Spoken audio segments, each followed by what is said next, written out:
बिस्मिल्लाहिर्रहमानिर्रहीम।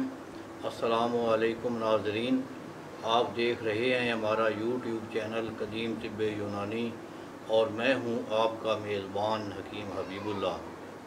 मोहतरम नाज़रीन, आज मैं बात कर रहा हूं दुबलापन पे कि बाद अहबाब को ये बिलखुसूस नौजवानों को ये शिकायत रहती है कि हमारा जिस्म दुबला पतला है, हम मोटा होना चाहते हैं। तो इसके लिए बाज़ार में कई किस्म की अद्वियात मिल रही हैं जो खाते लोग इस्तेमाल करते हैं। खाते खाते वो इतनी भूख लगती है कि बहुत ज़्यादा वो खाना खाते हैं, फल फ्रूट खाते हैं, तो फिर वो आस्ता आस्ता जिस्म मोटा होता है। एक माह के अंदर अंदर मोटा हो जाते हैं। जब वो दवाई छोड़ते हैं तो भूख भी ख़त्म हो जाती है और अगले हाल से भी मरीज़ जाता है। उसको किसी को मैदे का अल्सर हो जाता है, किसी को हेपाटाइटिस हो जाता है, किसी का मैदा ख़राब हो जाता है, किसी का जिगर ख़राब।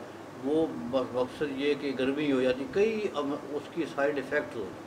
जो मैं आज उसका पेश कर रहा हूँ इंतहाई आसान है और इंतहाई अच्छा और पेटेंट किस्म का है। इसका कोई साइड इफ़ेक्ट्स और या कोई नुकसान नहीं। आप बनाएं और दुआ में याद रखें।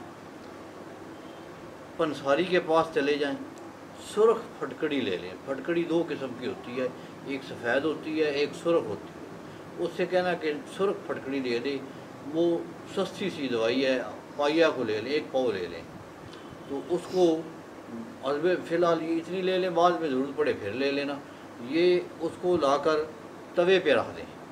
पहले भी मैं एक वीडियो में ये अर्ज़ कर चुका हूँ कि उसको बिरियाँ किस तरह करा जाता है, खिल किस तरह किया जाता है।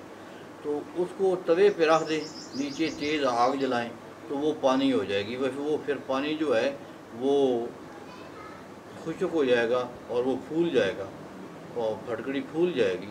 तो उसको जब वो फूल जाए उसको कहते हैं बिरियाँ होगी, खिला होगी। तो उसको वो आग बंद कर दें, ठंडा करके बारीक कर दें। बस यही नुस्खा है। फुल साइज़ कैप्सूल बाज़ार से खाली ले लें। इसके बाद में ये सुर्ख फटकड़ी बिरियाँ के खाली कैप्सूल बार लें। तो ये एक कैप्सूल खाने के बाद सुबह दोपहर शाम दूध के साथ लें। तो 1 महीना इस्तेमाल करें, आपका जिस्म मोटा भी हो जाएगा, ये पिचके गाल ठीक हो जाएंगे और इंशाअल्लाह बेहतरीन किस्म का आपका ये जो बॉडी है अच्छी भली मोटी ताज़ी हो जाएगी। वे बनाएं और दुआ में याद रखें। अस्सलाम वालेकुम।